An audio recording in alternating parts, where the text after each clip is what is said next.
Эрүүл мэндийн сайдын 2024 оны 1 сарын 29-ны өдрийн А38 дугаар тушаалаар сүрээгийн тусламж үйлчилгээний заавар батлагдсан.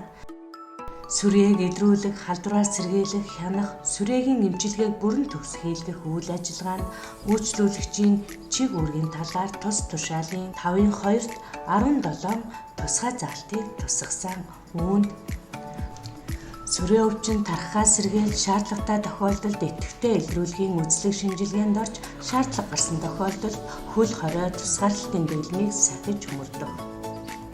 Сүрээ өвчнийг эрт илрүүлэх эрүүл мэндийн даатгалын багц үзлэг шинжилгээ, аж ахуйн нэгж байгууллагын урьдчилан сэргийлэх үзлэг шинжилгээнд өөрийн санаачлагаар тогтоосон журмын дагуу оролцов.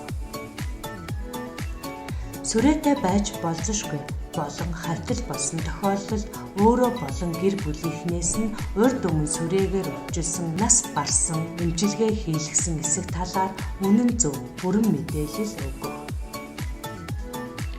Сүрээтэй өвчнөд өөрийн ойрын хавтал байж болох өрхийн гишүүд, найз нөхөд, хамт олонныхоо талаар үнэн зөв мэдээлэл өгөх. Сүрээтэй өвчтөн өөрийн ажлын газар, сургууль, амьдрах орчны талаар үнэн зөв бүрэн мэдээлэл өгөх. Эмчийн өгсөн зөвлөмжийн дагуу сүрээгийн эмчилгээг шууд хяналттай хийлгэх. Өвчтөн эмчилгээний явцад эмийн гаж нөлөө, хүндрэл ажиглагдсан бол нэн даруй эмчлэгч эмчид үнэн зөв мэдэгдэх. Өвчтөн эмчилгээний явцад ямар нэгэн шалтгааны улмаас сүрээгийн эмийг бүрэн хэрэглээгүй тасалсан бол эмчлэгч эмчид даруй мэдэгдэх. Өвчтөн эмчилгээний явцад үр дүнг хянах зорилготой хяналтын шинжилгээг тогтоосон хугацаанд тогтмол өгөх. Өвчтний ойрын хавтал гэж тогтоосон хүмүүсийг урьдчилан сэргийлэх үзлэг шинжилгээнд бүрэн хамруулах. Үйлчилгээ авахдаа эрүүл мэндийн ажилтан сайн дурын ажилтнтай хүндэтгэлтэй харилцаж соёлтой үйлчлүүлэх.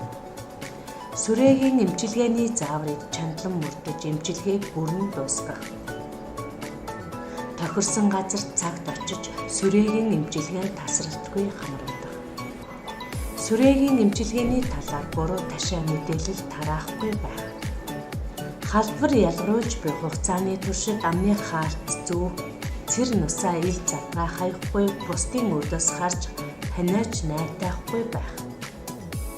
Бусад үйлчлүүлэгчийн нууцыг хадгалах, эмчилгээгээ бүрэн дуусгахад нь бусдад үлгэр дуурайлал болох. Үйлчлүүлэгч нь зөвхөн өөрийн төлөө бус гэр бүл нийтийн эрх ашигын төлөө хариуцлага хүлээж буйг ойлгох. Түүнд ойр байгаа хүмүүст халдвар тараахгүй байх.